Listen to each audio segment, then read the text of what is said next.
দিল্লী আৰু মুম্বাইৰ মাজত যি IPLৰ 43 নম্বৰখন মেটচ হৈ আছিলে, আজি দিল্লী 10 ৰানত জিকিবলৈ সক্ষম হ'ল।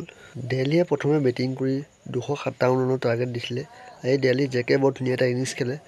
দিল্লী যদি স্ক'ৰ কাৰ্ডখন যদি চাবলৈ যোৱা হয়, জেকে 27টা বলত 84, অভিষেকে 36, চাই হোপে 41, পান্থে 29 আৰু ত্ৰিশান্তে 48।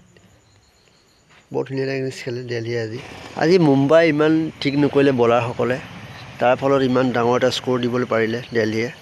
মুম্বাই বেটিং ঠিকেই কৰিছিলে, লাষ্টত 10 ৰানত হাৰি গ'লগৈ। তিলক বৰুৱাই বৰ ধুনীয়া এটা ইনিংছ খেলে। আজি মুম্বাই প্ৰথম অপেনাৰকেইটা ইমান ঠিক নেখেলিলে, তাৰ ফলত লাষ্টত হাৰি গ'লগৈ মুম্বাই আজি। মুম্বাই যদি স্ক'ৰ কাৰ্ডখন যদি চাওঁ, ঈশান কিষাণে ভাল খেলিব নোৱাৰিলে, 20 ৰান কৰিলে। ৰোহিত শৰ্মাই ভালে নেখেলিলে আজি। সূৰ্যকুমাৰ 13টা বলত 26, তিলক বৰুৱাই ভাল খেলিলে 63, হাৰ্দিক পাণ্ডিয়াই বেয়া খেলা নাই আজি 46, টিম ডেভিডে ধুনীয়া খেলে 37 মাৰে।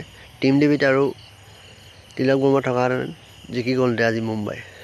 দিল্লী আজি বলিং বৰ ধুনীয়া কৰে। মুকেশ কুমাৰে 3টা পায়, অক্ষয় পেটেলেও 3টা পায়। মুম্বাই 9খন মেচৰ ভিতৰত 3খনে জিকিছে আৰু দিল্লী কেপিটেল 10খন খেলিলে এতিয়ালৈকে 5খন জিকিলে।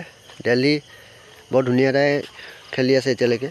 মুম্বাই প্লে' অফত পোৱাটো কঠিন হৈ যাব এতিয়া, আৰু 5খন খেল আছে, 5খনে জিকিবলৈ। যদি ভিডিঅ' ভাল লাগে এটা লাইক কৰিব। Thank U.